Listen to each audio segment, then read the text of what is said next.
going to take you all the way back to 1961, I think, which is when you started. I just left the Air Force. Right, welcome back. Yeah. But talking of the Air Force, I believe that one of your first jobs at AP Films was as what they called a flyer. Yeah. Can you tell us what that means? Yeah, because we didn't have CGI then. All the models had to be suspended on strings or wires. They're actually titanium wire, very thin, which we had to colour to make it match with the background. And then at the top we had like a bit of wood, like a T-piece, and those wires, the same parallel, went down to the model and were tied off on the model. And then I would get up on the top of this stand, which was a scaffold pole, suspended out over the set, suspended so that I could stand in front of the camera, but above where the camera could see, and then I could get hold of the model and swing it through the frame, or land it, or whatever I had to do with it. That was part of my job. Presumably you could only use a couple of seconds of that footage at a time, because you couldn't show the model actually wobbling, or you certainly couldn't show... It didn't wobble when I was flying it. No, well, I'm sure you were very good. Yeah. I spent a lot of time keeping my hand very still and making very small moves. Yeah. To get it right. You know. If you look at Fireball XL5, you see how badly I succeeded. It takes off, wobbles up the ramp. But that was early days. What were your other duties when you were, were you an apprentice, a junior? Is that best No, way to describe it? I'd known Derek before at Anglo-Scottish Pictures. No, this is Derek Meddings. Derek Meddings, yeah. And he said to me one day he needed somebody to give him a hand.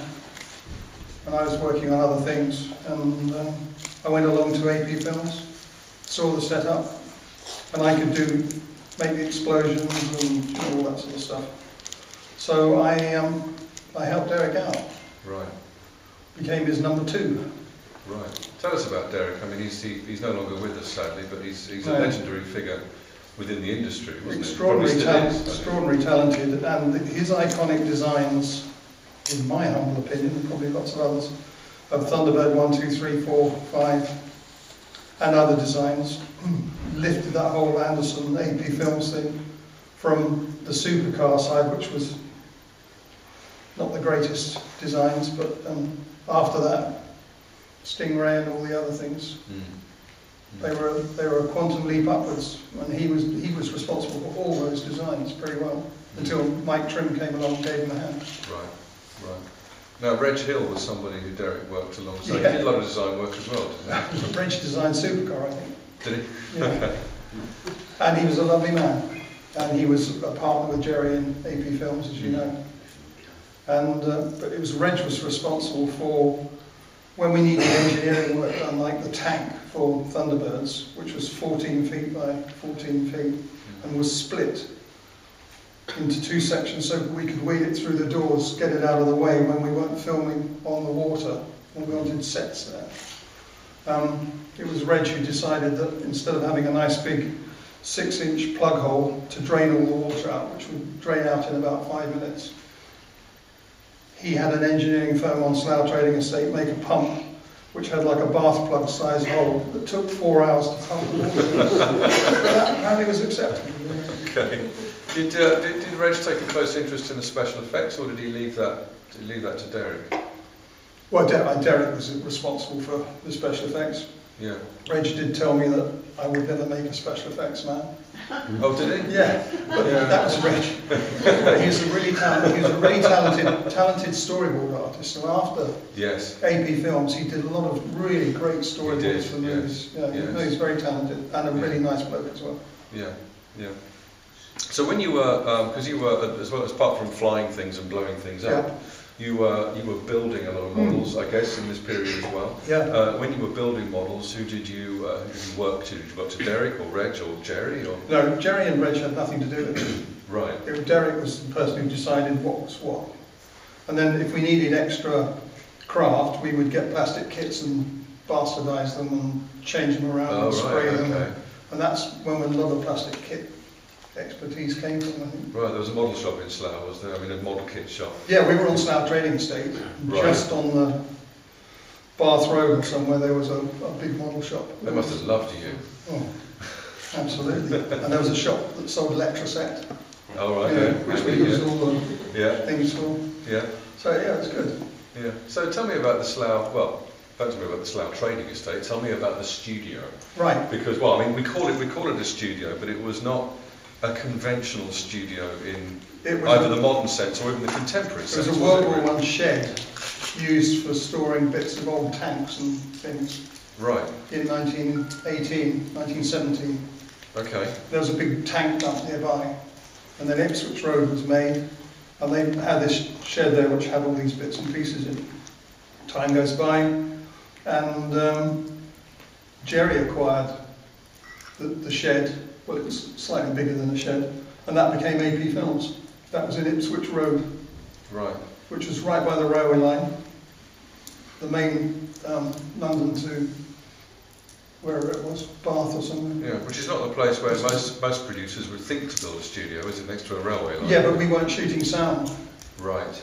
Everything was, all the voices were recorded beforehand, so they knew exactly how long each scene would take for the puppets. And then we just added the special effects in where they were needed. Okay. Which was storyboarded by Dan. Who were your close colleagues from that time? Well, Derek Beddings. Yeah, who was the governor as far as you were concerned, yeah? Yeah, absolutely. And then on the camera side we had Ted Waldridge, cameraman. We had Harry Oakes, I think. Oh, right, yes, yeah. And we had a few others. And we had you must have worked with Harry Oakes, because you worked at Hammer as well, didn't you? Oh, yeah. And I think you must have worked with Harry Oakes at Hammer, didn't you? Harry was the focus puller. Yeah. And because I had camera experience, the Hammer people decided that they had a thing called the Hammer scope, which was a lens that went in front of the main it was camera a sort of budget animal. Yeah, that's right. And I used to pull focus on the Hammer scope lens if they went from close up to infinity or whatever. Right. And because it was union times, and I was a special effects man, they gave me clapper loaders paid to do the pulling of the focus on the lens. Right. Okay. Which was quite unique. And that's when I met Harry in Oakes for Jokes, he was called. Oakes for Jokes? Oakes for Jokes, okay. Because he was such dry wit. Yeah, yeah. He was an incredible man. He used to work alongside, I think, Len Harris quite a lot. Yes, absolutely.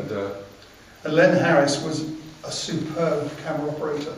And if you look at some of the Hammer stuff, Bernie Robinson was a production designer. Yeah, yeah. And he designed the most amazing sets for nothing. Genius, a genius. Absolute genius. And Len Harris would line the camera up and he would always pick the perfect sort of shot that could be picked. And when Len Harris wasn't looking, Harry Oakes would go in and move something in the set. Yeah. And Len would come back and they'd wait and he'd be looking through the eyepiece and that's moved, somebody's moved. And he'd go around there and move it, so he knew exactly what he was looking at. Yeah, yeah. No, they're a great team of people. Yeah. I think one of the reasons the Hammer films look as good as they do, because they weren't big budget films, were they? No. I think one of the reasons they look as good as they do is because of people like Len Harris and Jack Asher and those guys. Yeah. But we digress. We digress. We do. Back to Ipswich Road. All right, absolutely. Yeah. In which they had Tunes Engineering, where we used to get all our engineering supplies. It was literally 50 yards down the road. So it was an ideal place for us to be. Right, with a model shop around the corner as well. So given that you were working in Wiltshire, did you feel as though there were any budgetary constraints over what you were doing, or did you feel as though you had a free hand?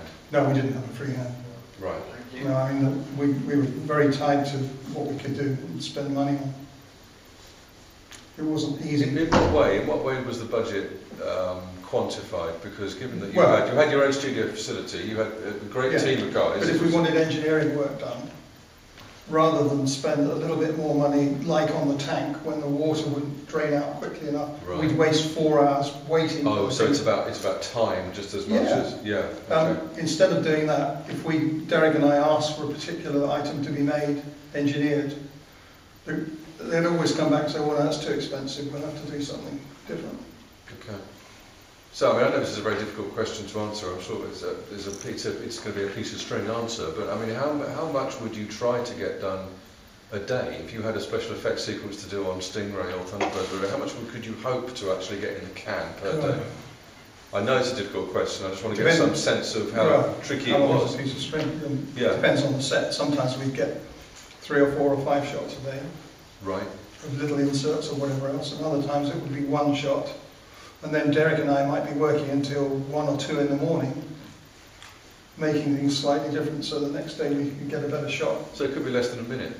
Oh yeah, oh, much less than a minute. Much less than a minute? Yeah, absolutely. And then when we were working, when I was up on the top, flying the aircraft, there was no air conditioning in the studio. There was a tiny little fan that didn't work. It had been in there since 1917, I think. And the temperature up on the top used to get up to about 120, 130 degrees. Oh my God. Because we had 10K lamps, we had probably 6 or 7 10K bulbs, and the bulbs were that size, with huge elements in them. They gave out so much heat with 10K heat, like having a 10K radiator or whatever. Yeah. We had 5 or 6 of those on for hours and hours at a time, and the temperature, all the heat went up and it didn't go anywhere. Right. So if you look at pictures of me when I was much younger, I was a lot thinner. And was it ever, I mean, aside from the heat levels and the fact you were suspended in this gantry, was it ever a potentially dangerous job for other reasons? No. I mean, you know, all the stories we've heard this weekend lead me to suggest that health and safety was not necessarily a top priority at that point. Well, it wasn't anywhere in those days. What was health and safety? You know, nowadays, if you want to make a movie, you have to do a health and safety report before you do anything else, and waste huge amounts of money doing so. But in those days, we just did what we were sensible about things like explosives. We had a safe to keep all the explosive in, right, which was tucked out of the way and could be got out of the building if there was a fire in a hurry. Right. We had it on wheels. And did you ever have to do that? Or? No, no, never. okay. No, and we had fire extinguishers everywhere and all that sort of stuff. Right. And we just got on with the job. But we didn't wear hard hats or all that sort of rubbish. It is rubbish. You know, you see people with high-vis jackets on everywhere. Yeah. Not for us. Yeah.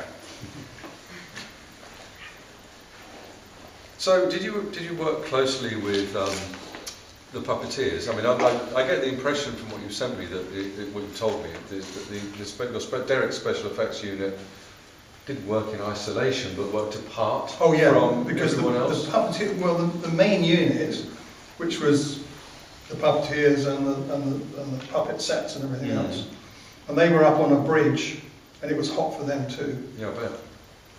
They were in the one section of the building. We had a much smaller section. Where the roof joined, there was a sort of gap, so when we had explosions, the smoke would drift through into the other section. There'd be complaints about us making too much smoke and stuff.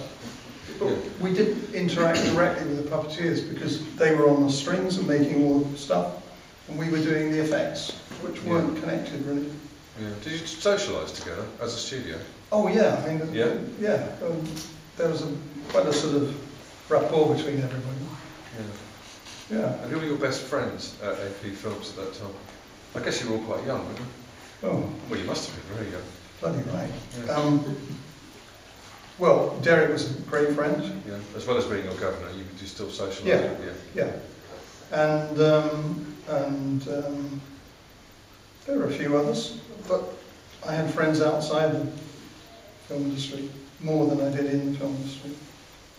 What was the perception of other people within the industry to the work you were doing? Because, I mean, when I used to talk to Jerry about the puppet films, he told me that, certainly at the time, he always felt he was slightly embarrassed. He said when they would host parties at their house, or when he would go to the bar at Elstree or whatever, people would ask him what he did, and he always just say, "Oh, Thunderbird," like that, you know. He said it was only subsequently, many years later, he told me, when he realised how much the series meant to people, that he actually became rather proud, which I thought was a brave thing for him to admit, really. I mean, he wasn't in any way ashamed of what he did, he was extremely proud of it, but at the time, he said he always wanted to be doing other things, he wanted to be making live action pictures or whatever. I mean, what was your experience?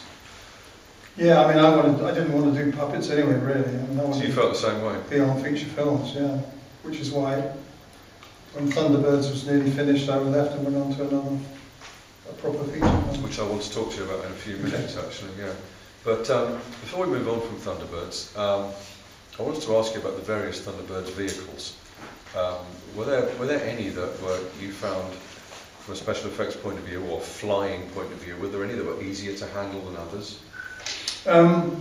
Thunderbird 3, which was the rocket, Yeah. was easy because it just went up on a wire over a pulley, and I just used to walk away with a bit of string in my hand, and it would go up with the rockets firing. So that was a piece of cake. Yeah. Thunderbird 1, which was the swept wing job, that was trickier to fly than Thunderbird 2 is the easiest to fly.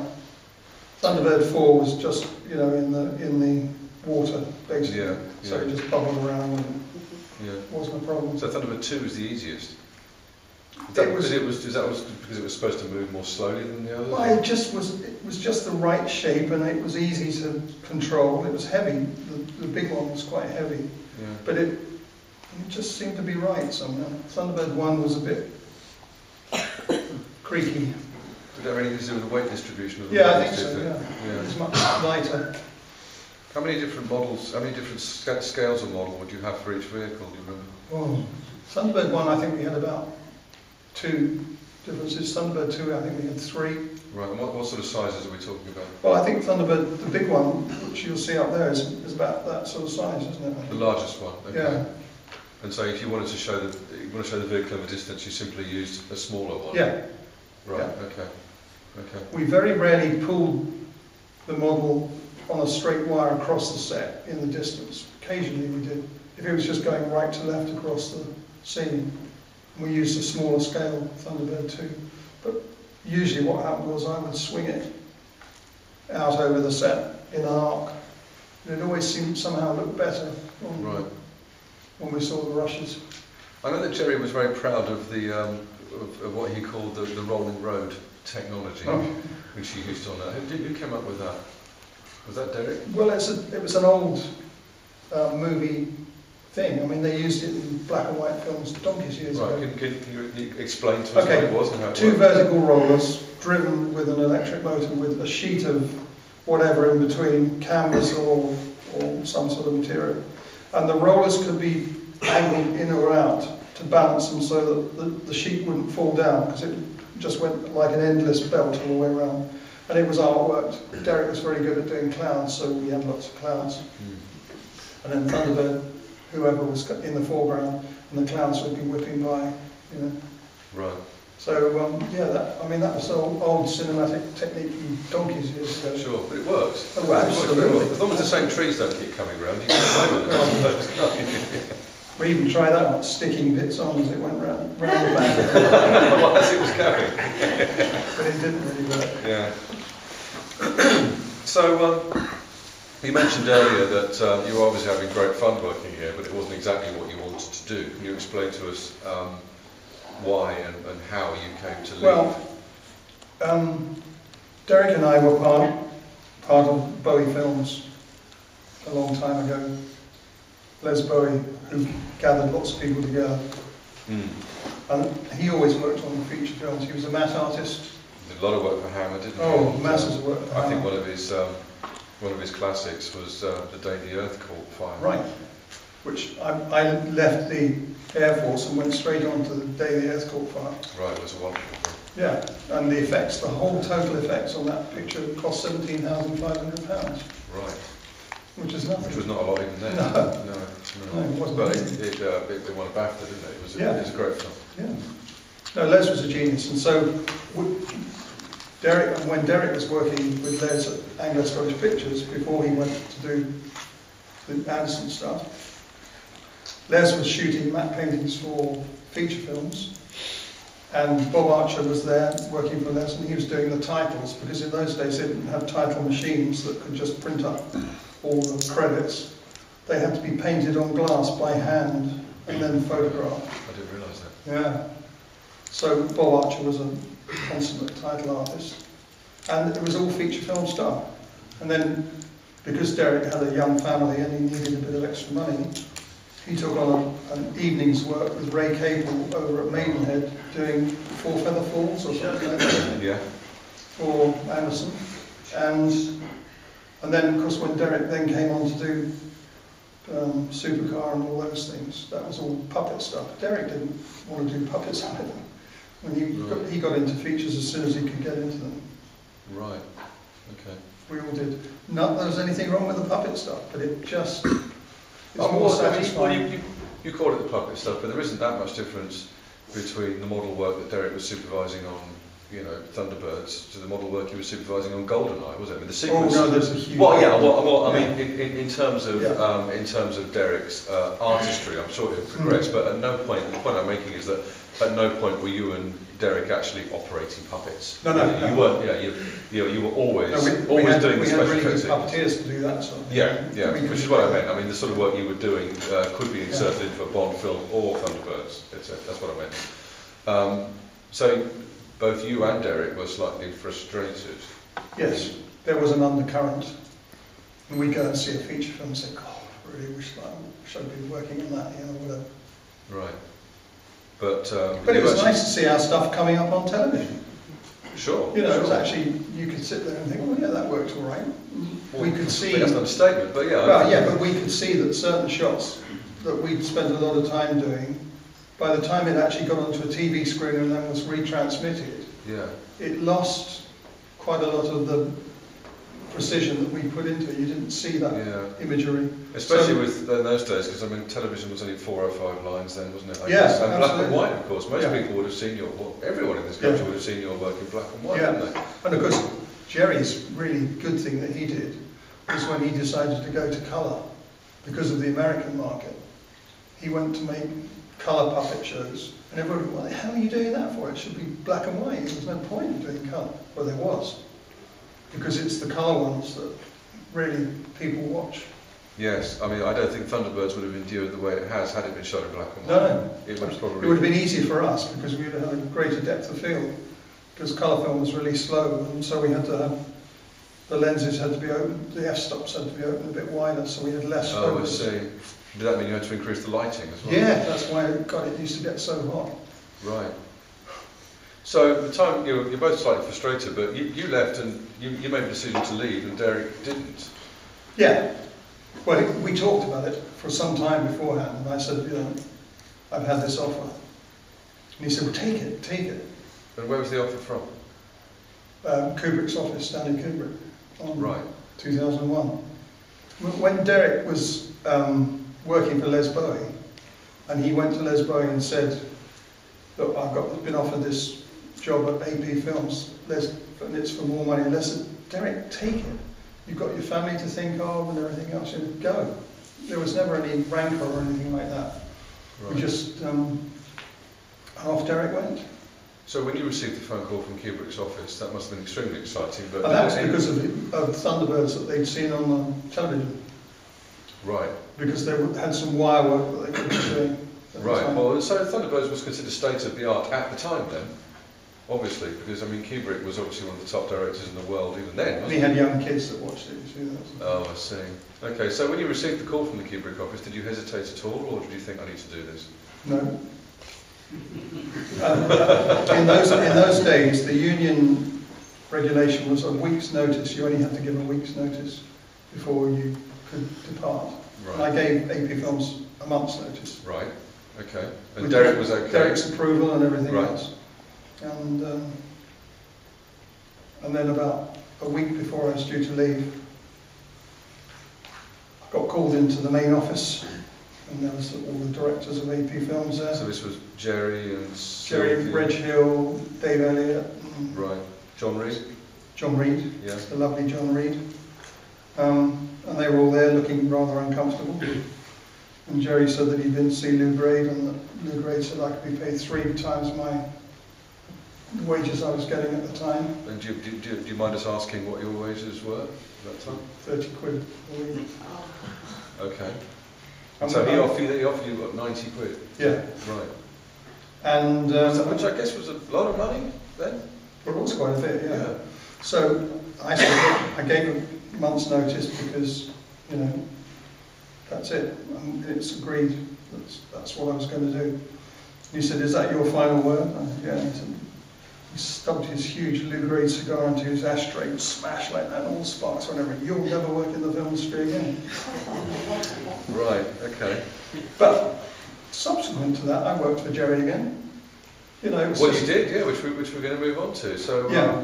I mean, oh dear. So, it wasn't. So Derek Yeah, was we were- Derek was cool with you leaving, but Jerry was very much not. Well, I suppose it made it slightly difficult for Derek, but then he had a backup. By then we had other people, Ian Scoons and a load of other people to come on that would take the job over anyway, so it wasn't a problem. Yeah. Okay, so you spent, well, 2001 was an extremely long shoot, wasn't it? I mean, Kubrick was notorious for that sort of thing anyway, wasn't he? I was on it 3¼ years, Doug Trumbull was on it 4 years. Right, did you do anything else during this time? You purely worked on 2001? I actually did moonlighting on, because it was at MGM. Yeah. They were shooting The Dirty Dozen. Right. And I did moonlighting in the evenings with Bowie Films, blowing up tanks and various things. Oh, right, okay. Okay. Which is good fun. Well, we all know what a masterpiece 2001 is, still a very highly regarded film. But technically, yeah, but the script was awful. Really, I loved it. I loved it. Well, no, you don't really know what's going on, do you? I don't mind that. No? Oh, okay. I think we have to consider the time in which it was made. I think it was. This was the era of psychedelia, wasn't it? I think it was, yes. And I think that people. I think there were certain. I think the youth market was probably ready for quite a long, ponderous film that didn't necessarily have a clear resolution. Yeah. I think, but I'd rather like that. It was a slow burner though, wasn't it? It bankrupted MGM. Oh, did it really? Oh yeah. Oh. Well, it's a very challenging film. It doesn't give you any answers. It's not Star Wars, that's for sure. And Boreham Wood was sold to Kirk Kerkorian, an American entrepreneur, who turned it into office storage space. Right. Yes. And it was the best, no question about it, the best studio in Europe. So everyone says on a technical level, I believe it was unrivaled. Oh God! Yeah. I mean, they had stages, big stages that were close together, and in between the stages there was a small gap, but you could open the covering, you could open it up and turn it into a double-sided stage very quickly. Although the aperture wasn't the full width of the stage, it enabled the space station with all the white went through one stage down to the bottom and up through the other stage on 2001 with the pink chairs in it. Right. And that had 400 10Ks pointing, 5Ks pointing downwards onto the plastic that was over the top. So that you had 400 5K lamps inside this stage, which had air conditioning, thank God. Yeah. But every so often one of the bulbs would blow, and then the glass would come out and melt the plastic. So all the ceilings had to be replaced in places. Yeah. And because of the floor was white, and you had to wear shoes that had sort of covers on them, so slippers. Yeah, of course, yeah. So it made life pretty difficult, but the effect was brilliant, of course. Yes. Yeah. And of course, when you were up at the top, and the camera looked at it, you thought you were on the level, but if somebody turned sideways, they would actually be sort of leaning over an angle like that, because they were up high. Right. Yeah. Well, I think the film will live forever. I mean, it's a challenging film in many respects, but it will live forever. And Doug Trumbull, who was a year younger than me, and Con Pedersen, and Bruce Logan, and a load of other guys, there was a big team of effects people, were mortified when Stanley took the Academy Award, because Stanley wasn't the effects man. We were the effects team, and we sorted out all the problems. But he took Doug's Academy Award, which was, I mean, Doug proved later on he was capable of taking Academy Awards anyway. But sure. Nevertheless, because he'd worked on it for 4 years, it struck him a blow, I think. Yeah, I didn't realise that. Do you think it was, bearing in mind the exploding cigar incident, do you think it was difficult for Jerry to ask you back for The Protectors? Derek had gone on to do Superman, was it, or something? He walked off the Anderson thing. Yeah. And they needed somebody else. And I think the work had probably just stopped, didn't it? Probably because there was a break after UFO, and I just think because AP and Century 21 were in constant. There was a constant turnover. And I'd worked for Jerry actually indirectly on other things. The Protectors. I did the practical effects on the Protectors. Larry Dawn Porter and Robert Vaughan. Was it difficult for him to? Yeah. And I had a Volkswagen. It obviously wasn't difficult for you. I had a Volkswagen estate, and we went from Denmark to Austria to Venice. And I had the Volkswagen estate full of machine guns and pistols and dummy ammunition and blanks and a carnet from the London city office, whatever it was, with all the numbers of the guns made on it and everything else.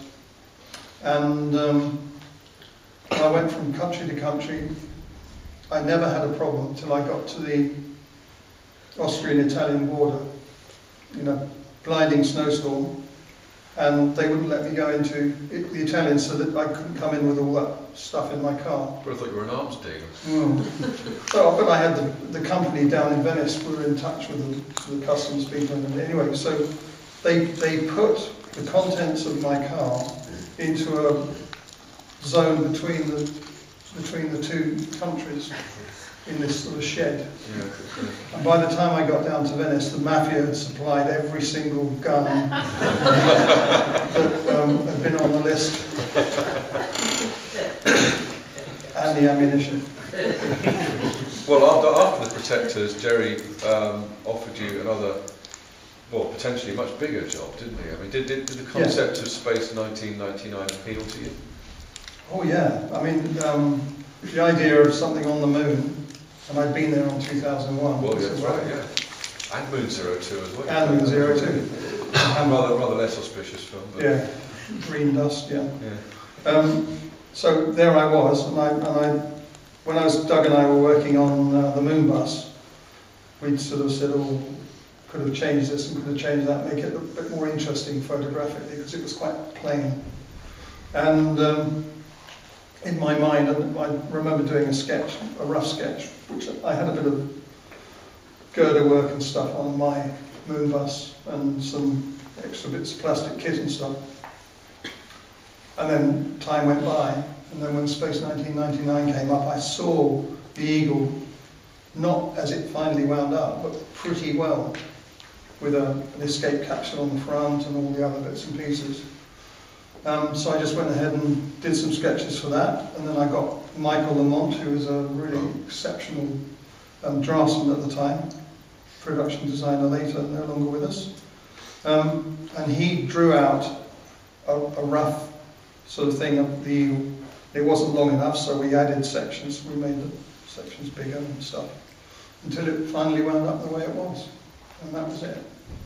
Was your design of the Eagle in any way a reaction against the rather smoother and sleeker, more sort of aerodynamic ships that we'd seen in television and film in the 60s and 70s? Well, that wasn't my sort of scene anyway, really. So when I got a chance to do something... What strikes me about the Eagle is it appears to be an entirely functional vehicle. It doesn't... Yeah, funnily enough, at Heathrow in the Andercon Expo thing, this guy came from NASA, was just wandering around with his wife. He was from NASA, and he said, do you know in the engineering department in NASA they've got an eagle, picture of an eagle on the wall? Oh, really? So I've asked him to send me a copy, a photograph of it, but I haven't heard it or seen it. I don't know if that was bullshit or... Oh, right, okay. But I took that as being a compliment. Right. And I know that Lucasfilm also paid very close attention to your Eagle design as well. Well, we were at Bray Studios, and a bunch of people from 20th Century Fox came along. Peter Beale, who was the head of 20th Century Fox, and a bunch of other people, and asked if they could see what we were doing in terms of how we shot our things for Space 1999. And I explained that we weren't using motion control, and they asked why wasn't I using motion control. I said it takes too long. We have to do 5 or 6 shots a day. Can you explain to us what that means? Motion control. Okay, it's where the computer controls the movement of the camera and the shutter.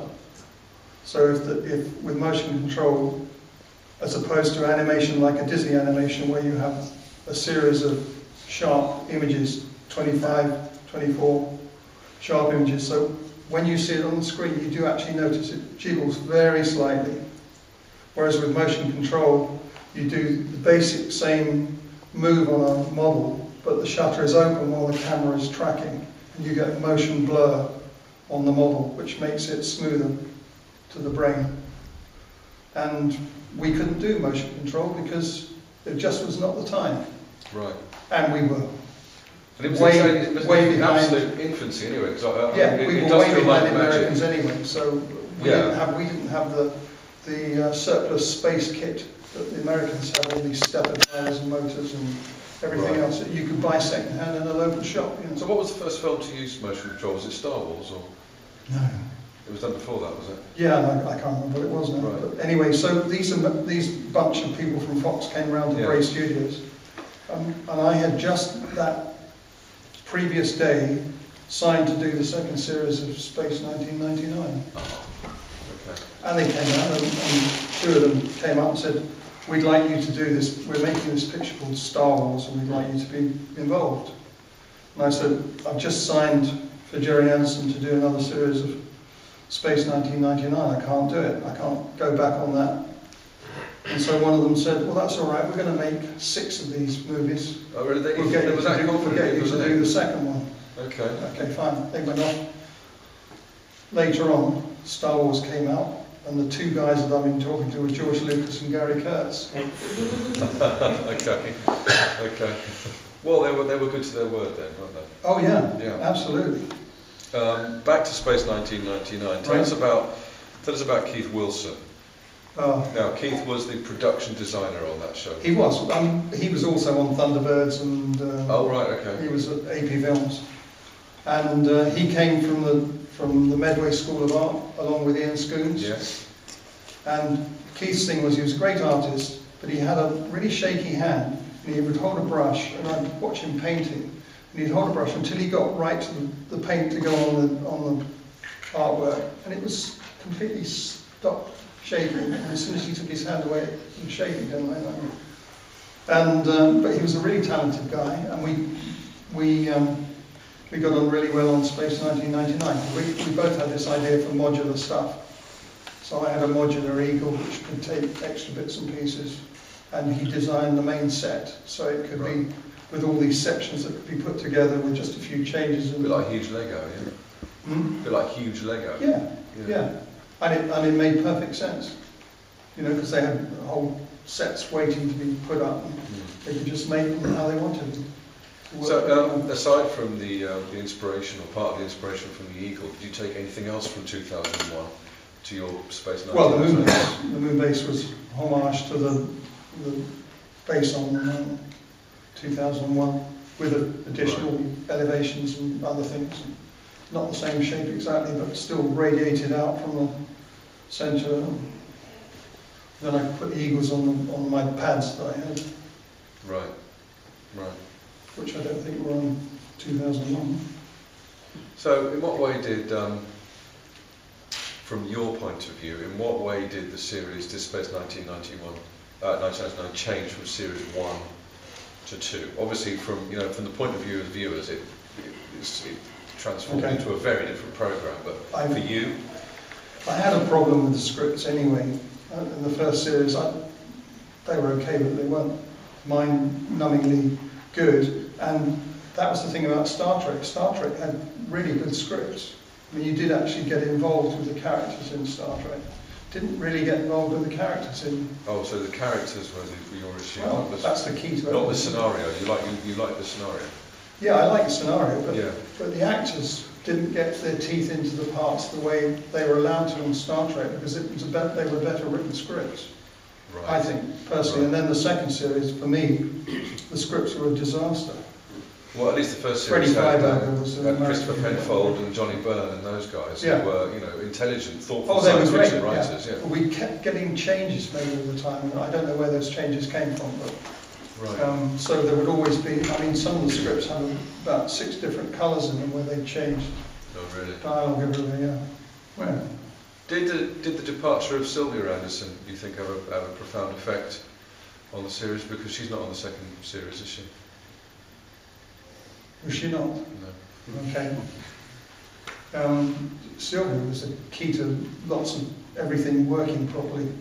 I have to say, I think Sylvia was magnificent And we all did. We all, and she was the only one that ever visited us from the production office. Really? Right. Yeah, Jerry never came. Well, he did in the end when he noticed my secretary. Oh, Mary Robbins, yeah. was your secretary. Oh, okay, right. Why did you choose to locate yourself at Bray? Because it was cheaper than being at Pyne. Ah. Pyne was really expensive, and the stages they wanted to put us in were astronomical compared with Bray. Right. And Bray, being away from the main unit, was brilliant. It involved me travelling backwards and forwards a lot, but it meant that we were our own little unit, and we didn't have people coming around every 5 minutes. So it meant less interference? Yeah. Okay. Yeah. So you mentioned earlier the American producer, Fred Freiberger, who came in for the second series. Was he right? Well, Freddie, I mean, he's a good writer. I'm not damning him for that, but he was... Jerry went to the States in the course of trying to get the second series going. And Abe Mandel was like the Lou Grade. He was the ITC guy, He was the ITC guy. And I don't think he wanted it to happen. And unless there was more American involvement in it. Yeah. And Jerry met, I think, Gene Roddenberry. Right. And said, "Do you know any good script writers?" And Gene Roddenberry said, "Oh yeah, there's Freddie Freiberger. He's really great." Well, he'd done the third series of Star Trek, didn't he? Yeah, and then Gene Roddenberry fired him because he didn't like him. Right. And so Jerry got what Gene Roddenberry didn't. Oh dear. Well, that's the way I was told anyway. Right. Okay. In a moment, we're going to take questions for Brian. So if you've got any questions, I mean, now's the time to start pondering them. But and you need somebody with a mic because I'm hopefully there's somebody here with a microphone. But the first series of Space is now available on Blu-ray in high definition. How do you feel about that? Well, somebody gave me a copy yesterday, which I'm going to look at when I get back home tomorrow. Okay. They say it looks pretty good. Well, I'm pleased about that, but I'm just sure that certain shots will have wires showing up that you couldn't see on the previous ones. Because even though you shot it on 35mm, I guess you were taking into account the fact that televisions are certainly not as sophisticated then as they are now. One of the things about making a movie, whatever it is the resolution that you finally get on the screen.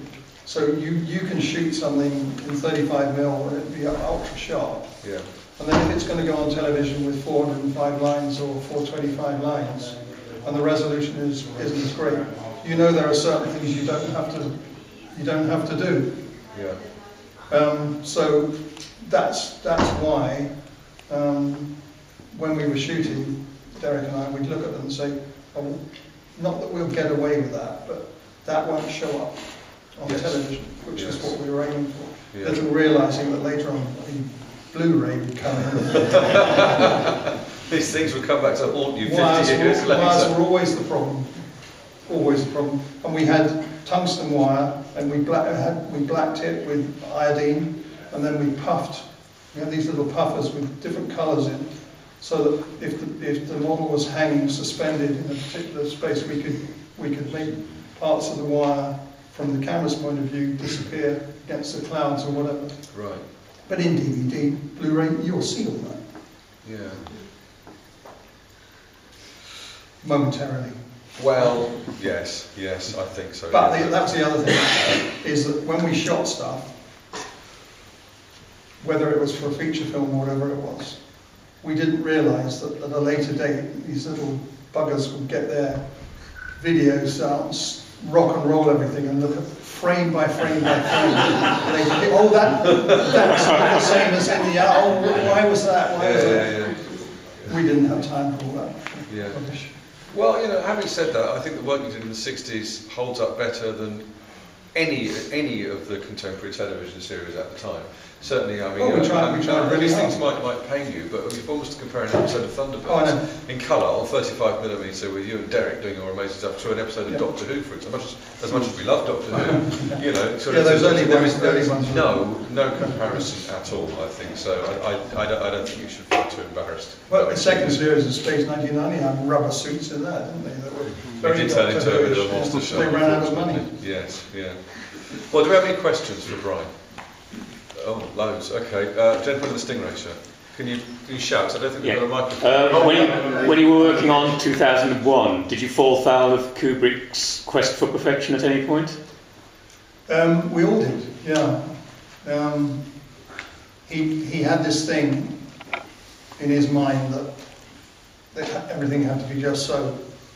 And surprisingly, for us technicians, we couldn't understand why he didn't understand that if you have a model, let's say the moon bus, on a RSJ, which is probably strong enough to hold up the Eiffel Tower, and it was on a track, and the camera would be tracking alongside the model, and the model might be moving slightly, but it was solidly locked to this RSJ, that when you saw the rushes and the moon bus was waving about, it either had to be that the film wasn't steady in the gate of the camera, which we knew was because we had preferred perforations and everything else, or, surprisingly, the projector was unsteady, and Stanley would not have it that the projector was unsteady. We had to reshoot stuff simply because the bloody projector was unsteady.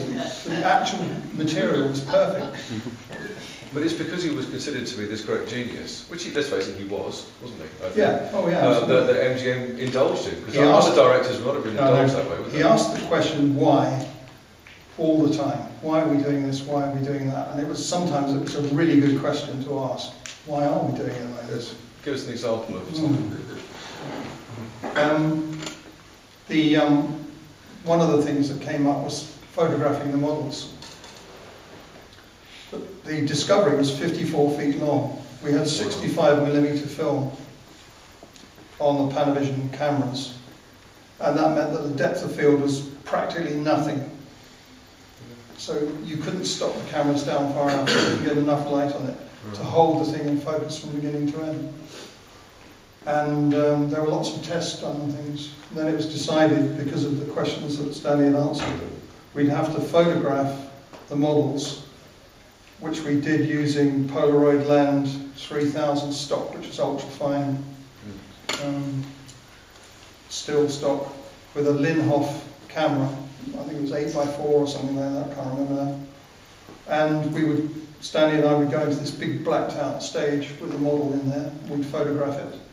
And with this Polaroid stuff, you had to dunk it in a fixer and then dry it off. As soon as those were dried, they went off to the stills department. And the stills department would then take the 54-foot shot from beginning to end, because we shot it in black and white, and it was pin sharp, because we'd done a time exposure on it. And they would produce a photograph which would be very carefully cut out around the edges, and it was stuck on a sheet of glass. And then that was rephotographed, because that was the only way we could get these big models on the Panavision format to work. So that was those sort of things. Yeah. He didn't come up with a solution, but he asked the question why. Yeah. Another question, please. Right at the back there, sir. Shout. Yeah. A simple question: which is your best work, and which do you feel is the worst? Did you get that? I didn't hear that. Okay. What is of all the effect sequences that you've done? Is there one that you're proudest of, and is there one that you'd like to go back and redo? I'd like to redo most of them. Simply because when you work on your shots, you see all the imperfections.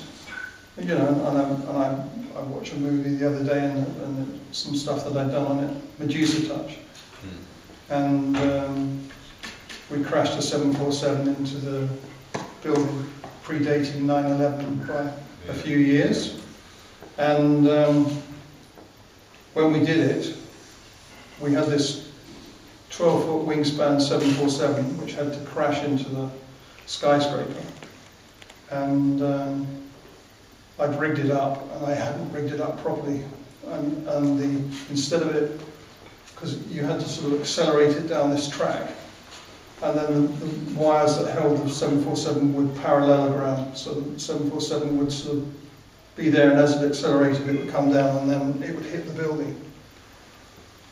And I forgot to put the crosswire in to stop it from yawing. And where I was standing, when it came down the track, it was going down track sideways.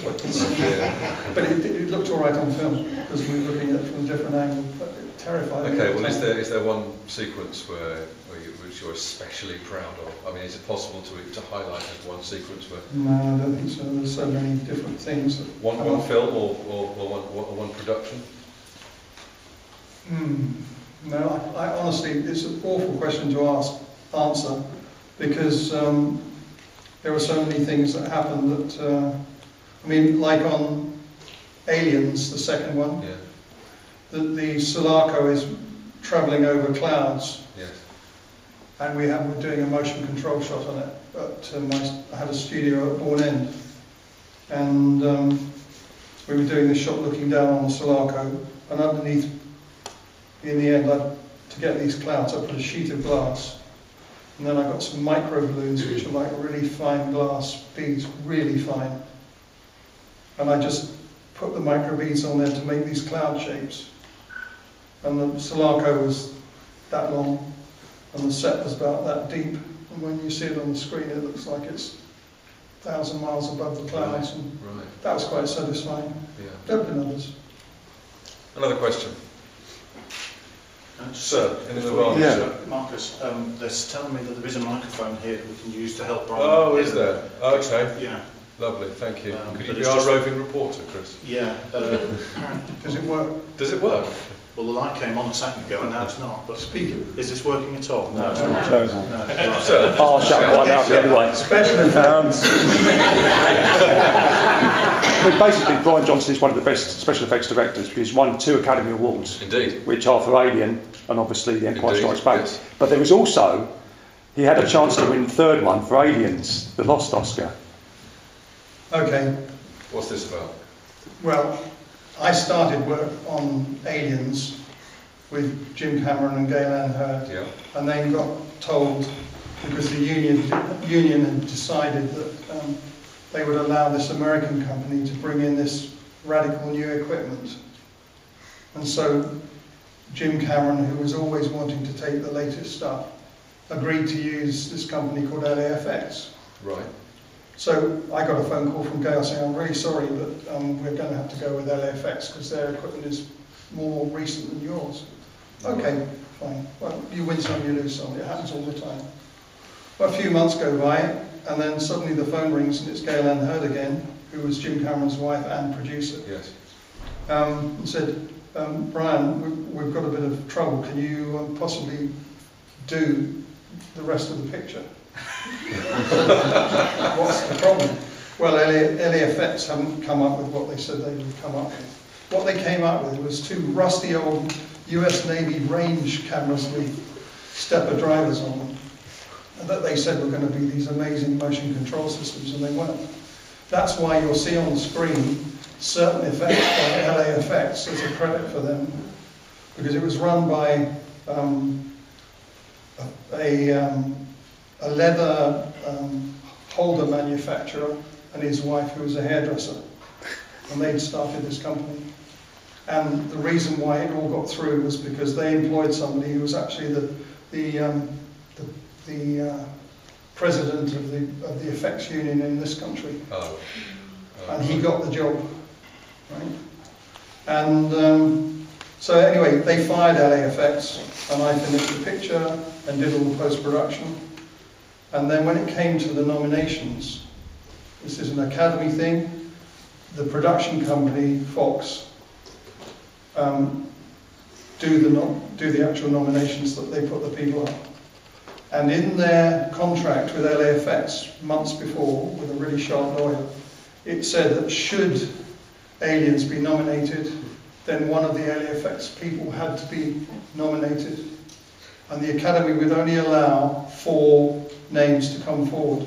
Because I was the last one down the line, I didn't get put on the line, but the hairdresser did, and she won the effects category for Aliens. Staggering, absolutely Suzanne staggering. Benson is her name. Right. And then the next year the Academy changed it so that only properly qualified effects people could be nominated. Right. Well, lucky old But Suzanne. I got a beautiful quartz crystal from Tiffany's from Jim Cameron and Gail Ann Hurd saying, Aliens nominated. So I've got that on my mantelpiece. Well, good for them. Good for Yeah, them. no, Got they- time for one more question for Brian.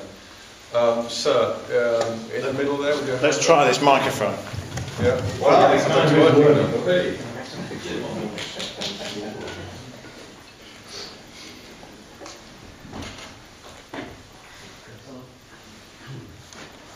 Not so much a question about your work directly, but I've heard today a lot of things that stitch together a lot of the smaller stories I've read about. I have a great interest in special effects.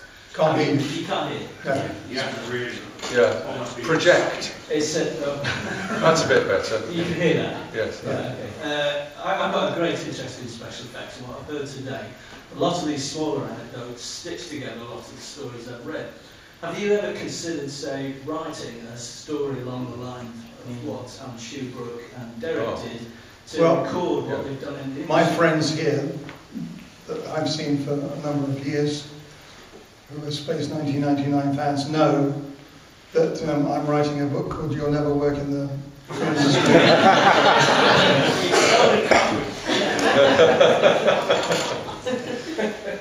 Where did that quote come from? Well, it's actually F.U. You'll Never Work in the Film Industry again, Jerry Anderson. Well, I've got one more question for you before we finish. Okay. Do you think that obviously the effects industry is now dominated by computer-generated imagery? Do you think that CGI will ever go out of fashion, or do you think it's now completely replaced the old techniques? Any more than the effects that we did years ago. They're just part of advancing techniques. The only thing, my problem. And so you do see it as progress, because some people don't. Well, half the films you see nowadays couldn't be made without CGI. They certainly wouldn't have been made years ago. There's no way you could do it. But it's the way they use impossible camera moves combined with some impossible shots that spoils CGI for me. A good combination of model and CGI. What do you mean by impossible? My favourite quote, is where Martin Scorsese and in The Aviator had the camera go through the middle of the pilot's head in one shot. Oh, right. Well, you know that it's not real. I mean, it's giving the game away. Why do they give the game away? It's our art was sleight of eye. You know, you trick people into believing certain things would be. When Les Boy did matte paintings, he would get his thumb and a bit of paint, and he'd go like that, and he'd go like that on a piece of glass, and you'd look at it and you think, what the hell's that? And then when you saw the brushes the next day of this matte painting, there in the distance was a beautiful cumulus cloud. Yeah. That was just all the perspective was perfect and everything. And that was just because he knew what the camera and the film could do.